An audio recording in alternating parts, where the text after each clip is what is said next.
Welcome. In this video, you'll learn a few just quick tips and tricks, things to be aware of as you navigate and use Ed in your classroom. So when you log in, you will land on your dashboard. Oftentimes, people are looking for content. They're kind of trying to work their way around. So your content all lives under the Discover tab. So if you're looking for your teacher's guides, your resources, things like that, they do live here on the Discover tab. Just a quick thing to point out here. When you are using Ed is best on Chrome or Safari. If you need to use Firefox, that's fine too. However, if you run into any issues, just kind of be aware that those are sort of the preferred browsers for navigating and utilizing Ed. Another thing to note, so when you are accessing content in Ed, for example, I'm going to go ahead and click on this module here. These two blue buttons, I've got my teacher's guide and my book. So when I select resources and I am interested in previewing them, taking a look at them, when I click, they all launch in a new tab.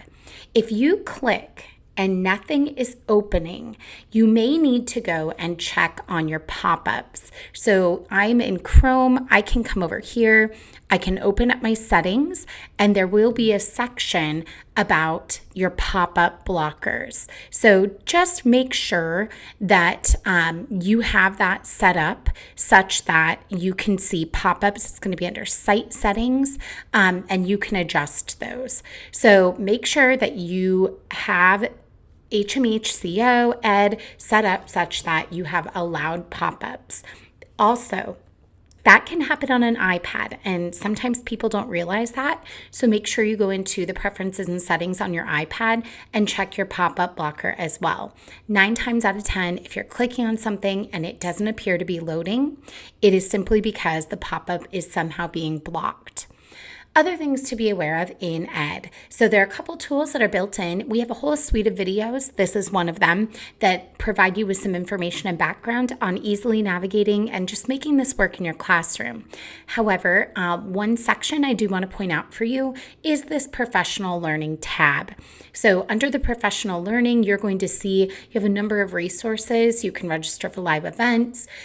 These getting started and program support sections, these are going to be videos, articles, resources that you can use that are aligned to the particular program that you're trying to access in Ed. So this is going to be more about how do I actually use Into Math or Into Reading in my classroom. The break room is going to provide you with just tips and ideas for your practice as a teacher generally. So not just with your HMH product, but also, in your teaching more broadly. So this professional learning tab has tons of great resources. It gives you, a little introduction to about how much time you should expect to spend. This is a great resource that you may not really realize is there. The other thing I want to point out for you, up here under your name, so welcome Katie, if I click here, you can see you do have this button for help. If you get stuck, if you need some support, especially as you're navigating Ed, if you're wondering how to use or try new things, go ahead and click that help button and it's going to take you to a section where you can find all sorts of things.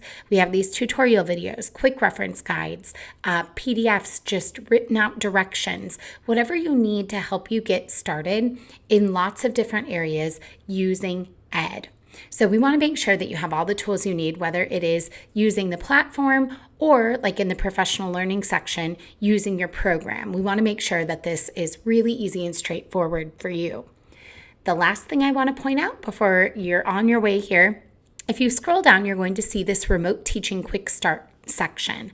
I'm going to click here, and this is a resource that was designed to give you just some insight and information as to how you might use these resources in a remote teaching environment.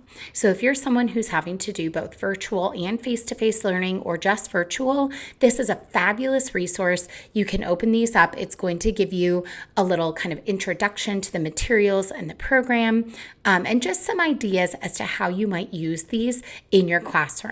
So again, I found that just under my Discover section, down in the button labeled Remote Teaching Quick Start.